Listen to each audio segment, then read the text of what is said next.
Broadcasting live from the Business RadioX studios in Atlanta, Georgia, it's time for Atlanta Business Radio. Brought to you by OnPay. Built in Atlanta, OnPay is the top-rated payroll and HR software anywhere. Get 1 month free at onpay.com.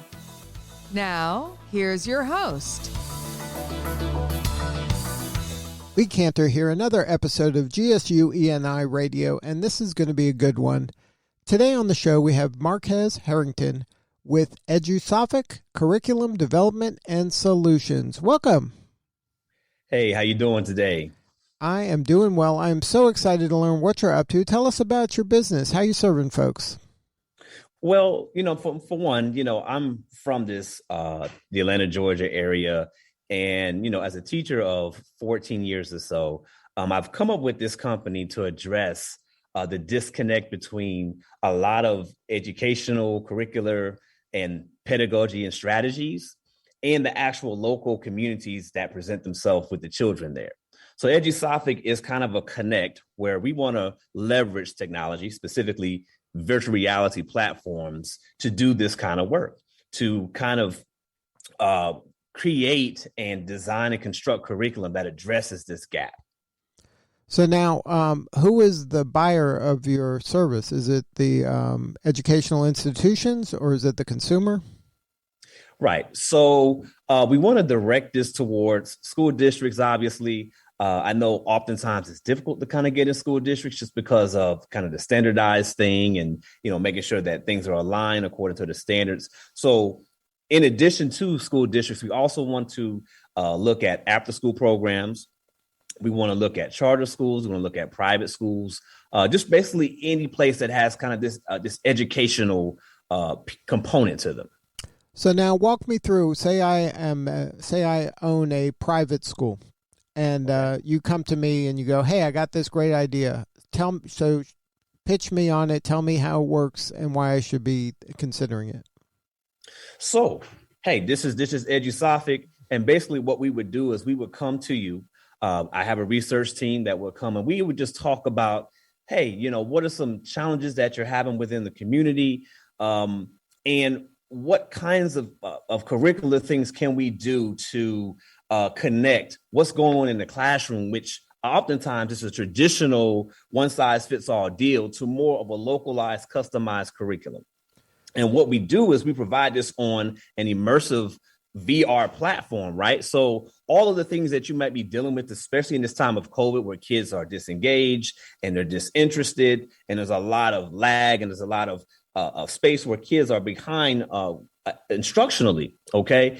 You now get the opportunity to have these experiences which bring your kids back up to speed. It's an engaging experience. And of course, we're the ones designing it based upon our collaboration, not necessarily a collaboration of some other textbook or some other curriculum approach that has nothing to do with your local conditions.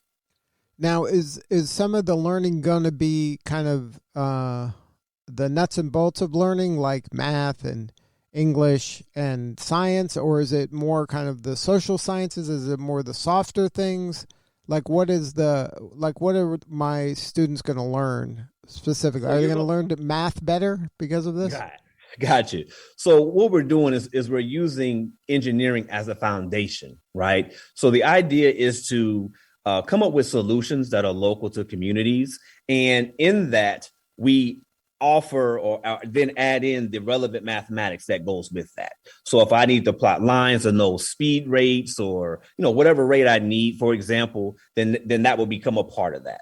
We're also writing in this whole language arts and writing component, right? Because I think the misnomer with engineering is the fact that you don't have to write or to communicate, what you're doing to other groups of people or other factions of people. So then there's a part there where we can say, okay, let's go ahead and do some writing in terms of proposals. Okay, so the other thing about this is that these things that students will be coming up with, let's say the proposals, for example, they can go to state officials and actually propose some of this stuff.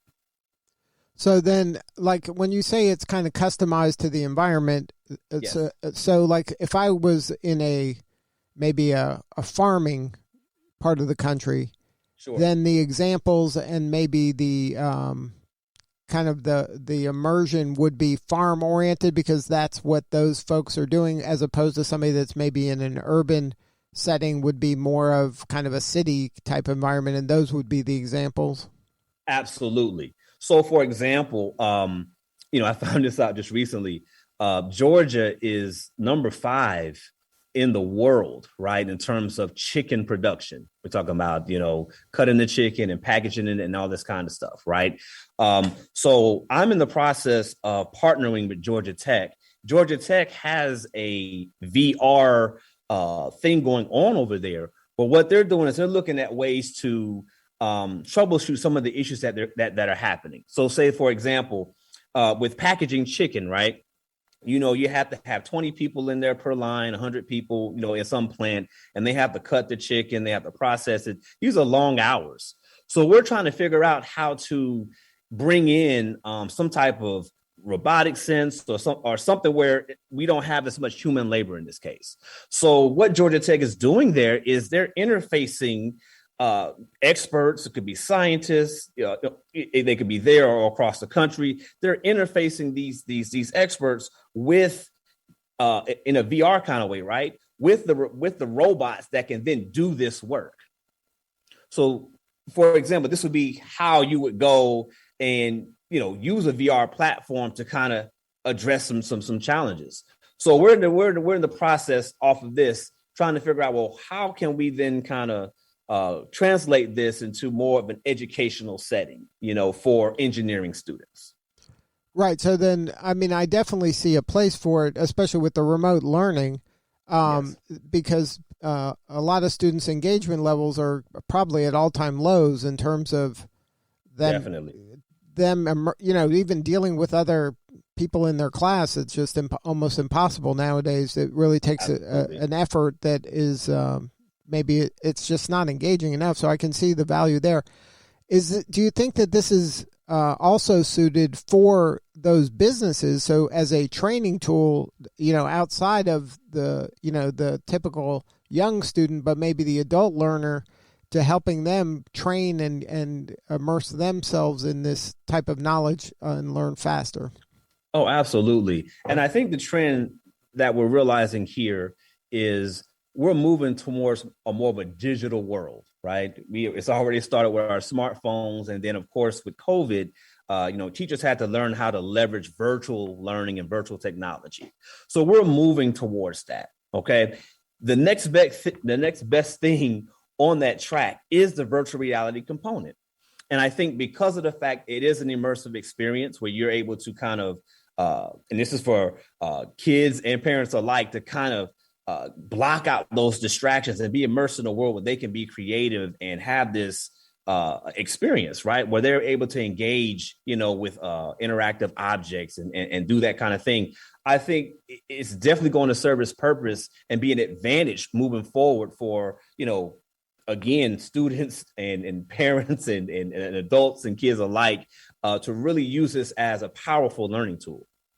Now, a lot of folks are struggling with just having the equipment they need and the resources they need to just have an online experience in this remote world that we're kind of playing around with. How do you kind of deal with that, where this requires even more technology and more actual physical equipment? Very good question. See, and the thing about that is we definitely want to target or present the VR as kind of like the centerpiece, right? But this does not negate other what we call EdTech platform approaches. So it really depends upon, what level of technology you're dealing with. Some, like you said, are ready to go to that VR next level. Some schools and some organizations are just like, we're just getting to, Google Sites, or, whatever this simple EdTech platform may be. So we're willing and we're definitely able to kind of address that whole spectrum of technology. So now, what stage of a business are you at now? Like conceptually, it sounds very strong and you're very persuasive. Are you beta testing this anywhere? Has anybody raised their hand to say, hey, let's we'll be the guinea pig for this? Good question. So because of the nature of where I work at a museum in Atlanta, Georgia. And because of the fact that I'm, number one, able to create these programs to go out into the DeKalb County schools. And then number two, kids come to the museum and we're able to create programs there. So I have absolute autonomy to be able to create stuff. So to answer your question, I've already been beta testing. I have a group of ninth grade engineering students, and a lot of these things, these concepts in terms of community value and trying to circulate that community value, and then using these tools. We've just got some VR headsets and not too long ago. We've been dealing with coding and robots and that kind of thing. So this process is already in motion, and I've gotten some feedback and I've gotten some results so far. So everything looks positive, and you're just looking to kind of roll it out into more environments? Yes, absolutely. So it's a thing of where we're now trying to say, okay, well, we know that coming back in schools from COVID-19 and this break that we've had, right, we're going to be reconceptualizing education as we move forward. What does that look like? And then how does VR come into play in terms of being able to take advantage of this time where we now may have more efficient and more effective means by which to meet the needs of our kids. So now, how did you get involved with the Main Street Entrepreneurship Seed Fund?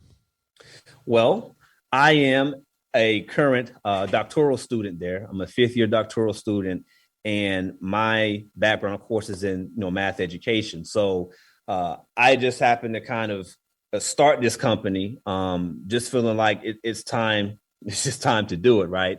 And I get the emails, so I happen to see the Main Street Entrepreneurship Fund email saying that this is what they were looking for. So as they say, I just shot my shot, and here we are. So now, what have you gained from going through the program? Oh, wow. Just the knowledge of all of the things that you have to be cognizant of in order, number one, to run a business, all the things in terms of the accounting part of it, the customer discovery part of it, the pitching part of it, and all of these things coming together to be able to run a viable business and be knowledgeable about all parts of it. So now, any advice for other folks that are in that startup mode that have an idea but haven't really taken the leap yet? Any advice for those folks to, maybe gather the courage and resources to take the leap? Absolutely. And the number one thing is to trust yourself. I know that may sound cliche, but, the idea is that once you get going and once you are showing that momentum, then you'll have where people who can help you along the way and who will help you along the way will start to see you and start to gravitate towards you. And you'll notice that doors that you didn't even know were there, it will start to be open for you. So absolutely. And if somebody wants to learn more about this project, is there a website, or what's the best way to connect with you? Maybe through LinkedIn or through some social platforms?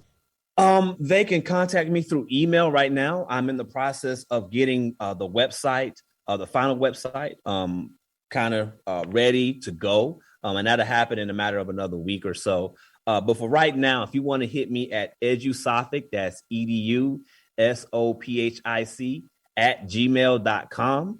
You can get in touch with me and we can chat. We can talk. Well, congratulations on all the success. You're doing important work and we appreciate you. Thank you for having me today. All right, this is Lee Cantor. We'll see you all next time on GSU ENI Radio.